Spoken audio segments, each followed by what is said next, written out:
नमस्कार। आज हम लुधियाना की एक ऐसी कहानी पर बात करेंगे जो किसी को भी अंदर तक हिला सकती है। ये कहानी है एक लव मैरिज की, जिसका अंत बेहद खौफनाक तरीके से हुआ। तो आइए समझते हैं कि आखिर ऐसा क्या हुआ था। ये मामला है पंजाब के लुधियाना शहर का, एक ऐसा शहर जो अपनी भागदौड़ के लिए जाना जाता है। यहीं एक आम से दिखने वाले घर में एक ऐसी कहानी दफन थी जिसके बारे में सुनकर रोंगटे खड़े हो जाते हैं। 11 साल, सोचिए, एक दशक से भी ज्यादा का लंबा वक्त। ये उस शादी की उम्र थी जो कहते हैं कि प्यार की नींव पर बनी थी। लेकिन देखिए, इसका अंत किस तरह एक भयानक अपराध की शक्ल में हुआ। तो ये सिर्फ एक जुर्म की कहानी नहीं है, ये उस भरोसे के टूटने की कहानी है जो किसी भी रिश्ते की जान होता है। एक ऐसा रिश्ता जिसके लिए दो लोगों ने शायद अपने परिवार तक से लड़ाई लड़ी और आखिर में वो एक दूसरे की ही जान के दुश्मन बन बैठे। चलिए, सबसे पहले कहानी के उस हिस्से पर चलते हैं जहां से ये सब कुछ सामने आया, वो खौफनाक अंत जब इस जुर्म का पता चला। लुधियाना का हेबोवाल इलाका, यहाँ एक घर के अंदर 30 साल की एक महिला ज्योति मृत पाई गई।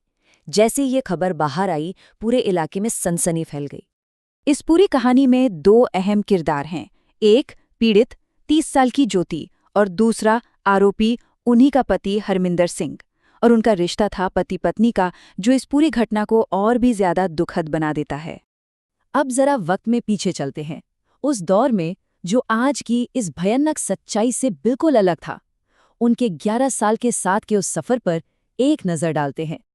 ये टाइमलाइन देखिए, यकीन करना मुश्किल हो जाता है। 11 साल पहले दोनों ने परिवार की मर्जी के खिलाफ जाकर शादी की। 10 साल पहले उनके घर एक बेटे का जन्म हुआ और आज वही परिवार पूरी तरह से बिखर चुका है। ये सोचना भी कितना अजीब और चौंकाने वाला है ना, कि जिस रिश्ते को, जिस घर को उन्होंने एक दशक से ज्यादा हर मुश्किल से लड़कर साथ मिलकर बनाया, वो सिर्फ एक पल में ऐसे बिखर गया। तो सवाल उठता है कि आखिर ऐसा हुआ क्या? प्यार से शुरू हुआ 11 साल पुराना रिश्ता इस मोड़ पर कैसे आ गया? कहानी अब उस हिस्से में आती है जहां शक की एक परछाई ने सब कुछ तबाह कर दिया। पुलिस के मुताबिक इस पूरी वारदात के पीछे का मकसद एक ही था, शक। पति हरमिंदर को ये शक था, या कहें कि उसे यकीन हो चला था कि उसकी पत्नी का किसी और के साथ अफेयर है।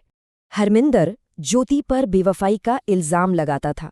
उसका ये भी कहना था कि ज्योति हर वक्त बस फोन पर ही बात करती रहती है, और बस यही शक उनके घर में रोज रोज होने वाले झगड़ों की वजह बन गया था।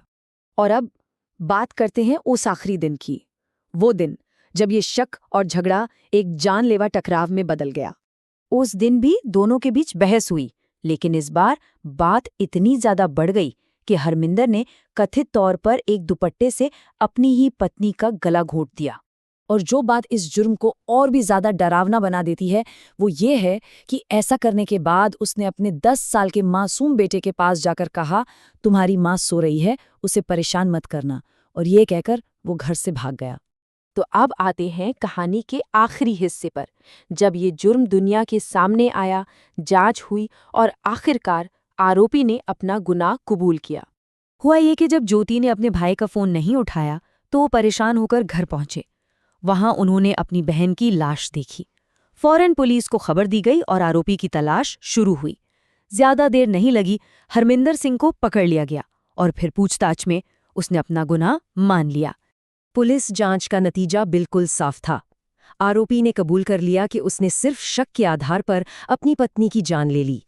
ये पूरी घटना हमें एक बहुत ही गहरे और ज़रूरी सवाल पर लाकर छोड़ देती है कि जब किसी रिश्ते में प्यार की जगह शक ले लेता है तो फिर पीछे बचता क्या है।